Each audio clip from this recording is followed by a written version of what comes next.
Because if you make a straw bale building, you use sticks, you use straw, and you use cement. Man, the three pigs ain't got nothing on you.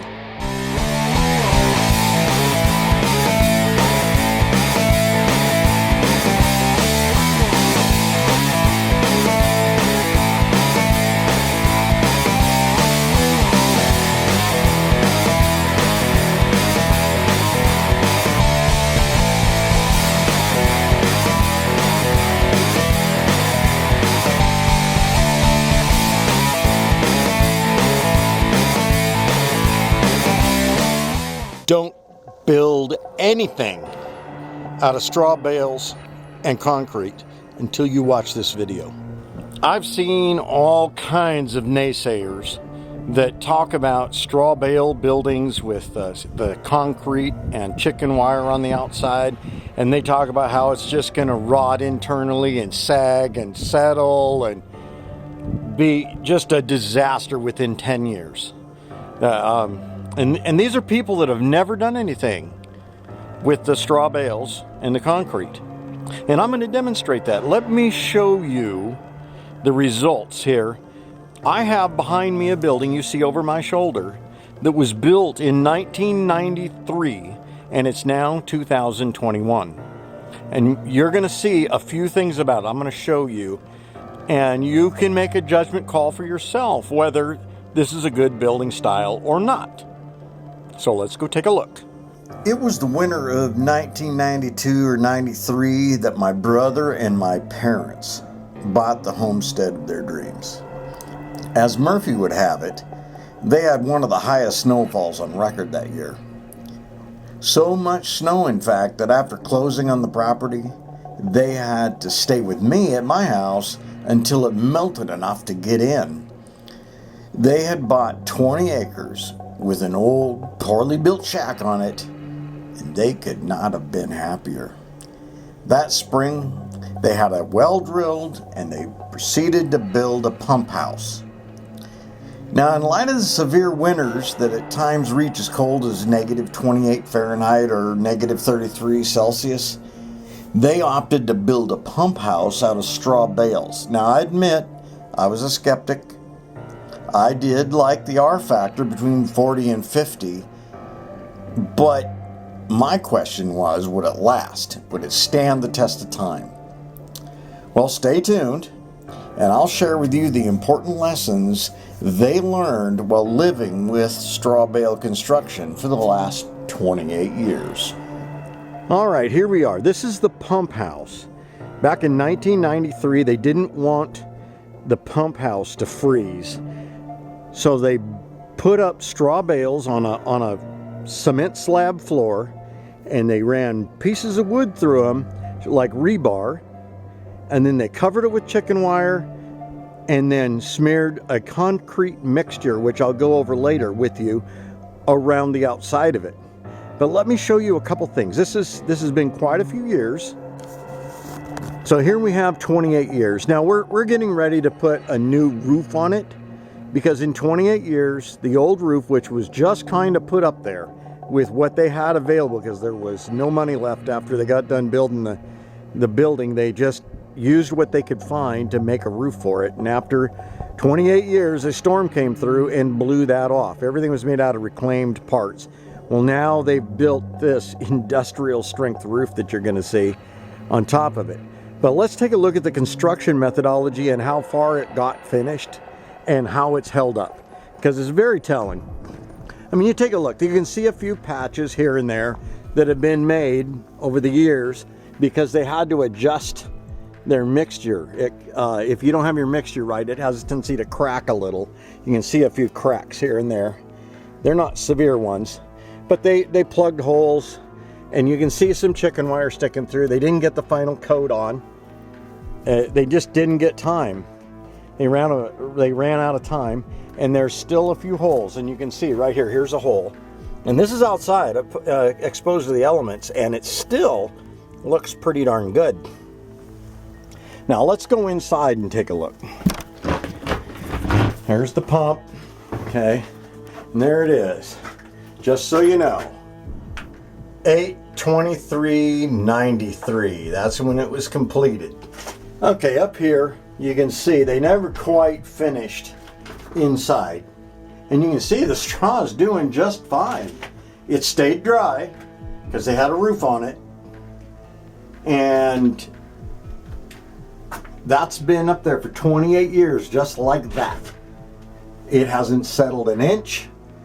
It's still insulating. For the longest time when they had sealed beam light bulbs, they heated the whole place with just a light bulb to keep it from freezing, and it worked just fine. With the LED lights, it's not quite so easy. Now there is one spot right here that got a little bit damp. As you can see there, it settled a little bit, but only a couple of inches, and they're going to fill that full of spray foam before they finish doing the concrete around there. And you can even see around the windows here. They never quite got it finished, but it looks just as good as the day they built it. And that's just a single pane piece of glass right there. Sort of. It might even be plastic. I'm not sure. Yeah, that's plastic. And they just made wood frames and built them in with the straw bales and went after it. So really, you know, they've kept their canned foods in here, a little workbench. They got a light, there's stains, nothing in here freezes and breaks. And the pump and the well all works and functions, and they got a spare pump there, or that might be one that died, but regardless, they got the pump and everything goes down there. It's excellent.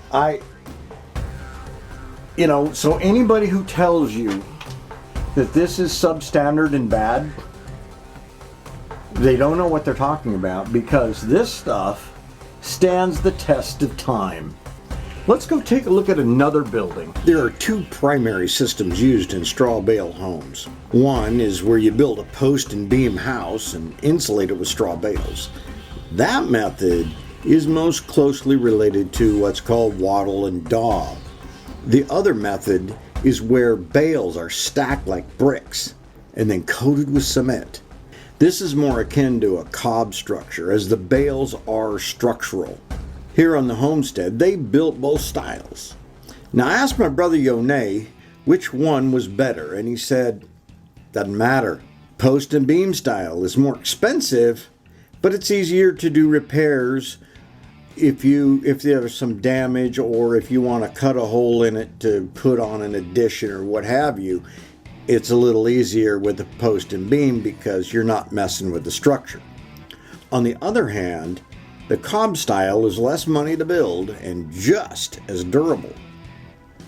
He also noted that when building with bales, you stack them 3 high and then wrap those with chicken wire. Then, making a sewing needle from a piece of dowel, he sewed the inside and the outside chicken wire together with the baling wire.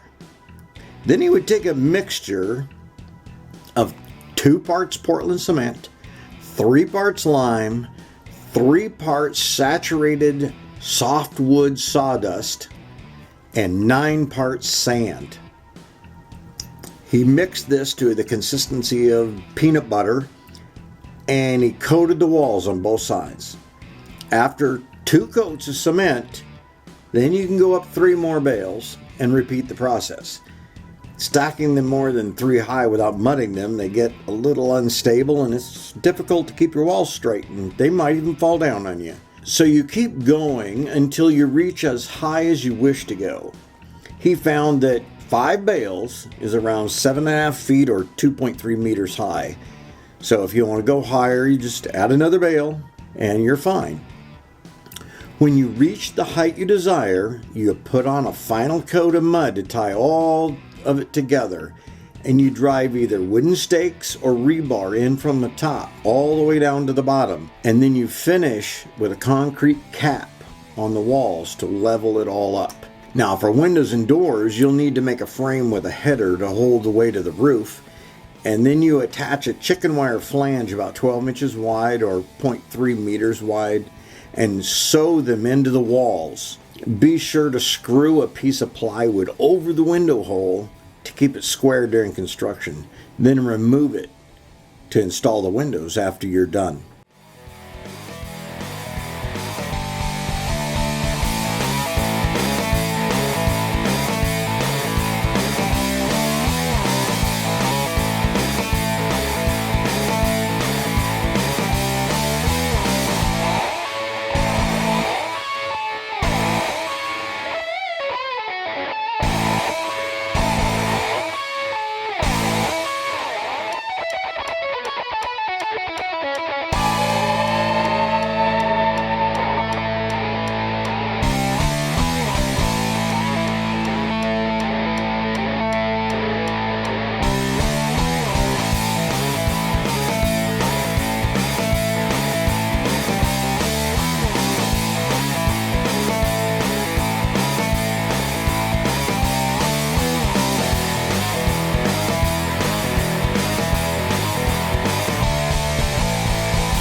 So, if anybody tells you that straw bale buildings just are not worth the effort, they take too long to build, and you only get 5 or 10 years out of them, and they're junk and all that, just know that those people don't know what they're talking about.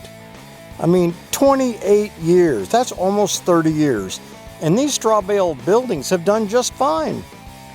And just think, if you use straw, and you use sticks, and you use concrete, well, hey, the 3 pigs got nothing on you, and the big bad wolf, he can go soak his head.